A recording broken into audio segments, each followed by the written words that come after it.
Les courriels qui rentrent tard le soir, les notifications qui n'arrêtent jamais, les réunions une après l'autre, c'est une réalité pour tellement de leaders aujourd'hui, on dirait une course sans fin. On pense qu'on gagne en efficacité à être toujours branché, mais à quel prix au juste? C'est exactement la question qu'on se pose aujourd'hui. Cette citation de Donald Fleming, le fondateur de M360 Leader, elle frappe en plein dans le mille. Ça résume parfaitement le grand paradoxe que vivent beaucoup de gestionnaires. On est tellement occupé à rester connecté qu'on finit par perdre l'essentiel du leadership, la capacité de penser clairement. Alors, voici notre plan de match. On va commencer par regarder l'ampleur du problème. Ensuite, on va suivre l'histoire d'une dirigeante qui a réussi à reprendre le contrôle. On va découvrir les outils qui l'ont aidée, puis on va finir avec des actions bien concrètes pour passer du mode occupé au mode utile. Parfait, allons-y. Le problème, ce n'est pas juste une impression ou un feeling. L'hyperconnexion, ça a un coût bien réel, autant pour les personnes que pour les entreprises. On commence avec un premier chiffre qui fait réfléchir.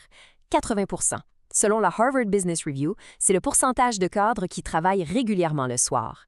La ligne entre la vie professionnelle et la vie personnelle, elle est de plus en plus floue. Et ça ne s'arrête pas là, même pendant les vacances.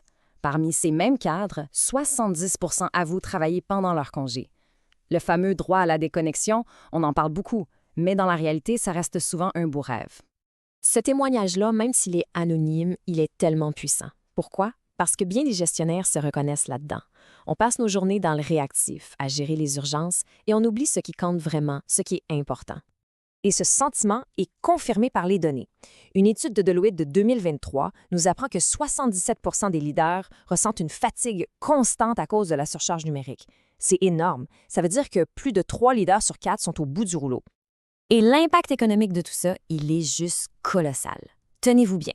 L'Organisation mondiale de la santé estime que la perte de productivité dans le monde, à cause de l'épuisement professionnel, c'est plus de 1000 milliards de dollars par année.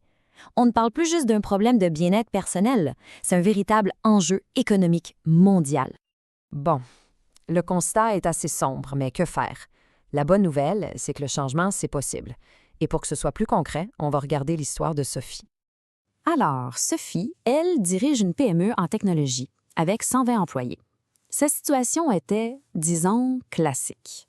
Chaque notification devenait une urgence, ses journées étaient complètement grugées par des réunions sans fin et ses soirées, c'était pour rattraper ses courriels. Bref, elle se sentait complètement noyée. Avec l'aide d'un coach M360, elle a mis en place 2 changements majeurs. Premièrement, elle a commencé à utiliser une application pour instaurer des rituels et suivre ses habitudes, juste pour amener un peu de discipline. Deuxièmement, elle a utilisé un outil pour calculer le coût réel de chaque réunion. Et ça force à se poser la question, est-ce que ce temps est vraiment bien investi? Le premier résultat, il est spectaculaire. En à peine 3 mois, elle a coupé de 30 le temps qu'elle passait en réunion. Pensez-y une seconde. Près d'un tiers de ces réunions ont été soit éliminées, soit optimisées. C'est énorme. Et la conséquence directe de ça, elle a libéré 2 heures par jour. Pas pour travailler plus, non, mais pour faire ce que juste un leader peut faire. Penser, élaborer des stratégies, bâtir l'avenir. Mais au-delà des chiffres, la vraie transformation, elle est là. Sophie, elle a retrouvé une énergie qu'elle pensait avoir perdue pour toujours. Et ça, bien sûr, ça a renforcé directement son leadership auprès de son équipe. L'histoire de Sophie, c'est super inspirant, mais ce n'est pas un cas isolé, loin de là. En fait, ça illustre parfaitement l'approche structurée de l'écosystème M360. On parle d'une firme qui a plus de 15 ans d'expérience dans l'accompagnement des dirigeants et des gestionnaires, avec un taux de satisfaction qui frôle la perfection à plus de 99 M360 ne propose pas juste des trucs pour gérer son temps, non, c'est une vraie transformation de la posture de leader.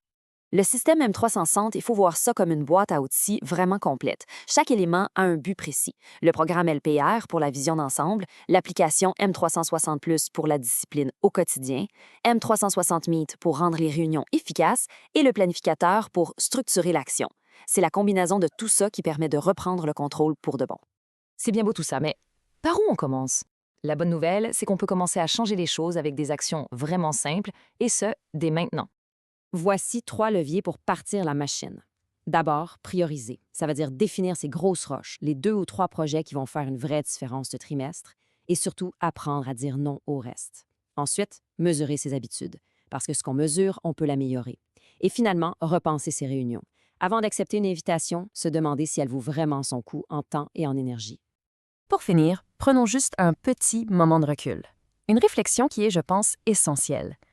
Une question toute simple, mais très révélatrice. Quelle est la toute première chose qu'on fait le matin en se réveillant? Est-ce que la journée commence en mode réactif, en regardant ce que les autres attendent de nous, ou est-ce qu'elle commence de façon intentionnelle? La réponse en dit vraiment long sur le contrôle qu'on a sur notre temps. Et une autre question clé, comment on se sent à la fin de la journée?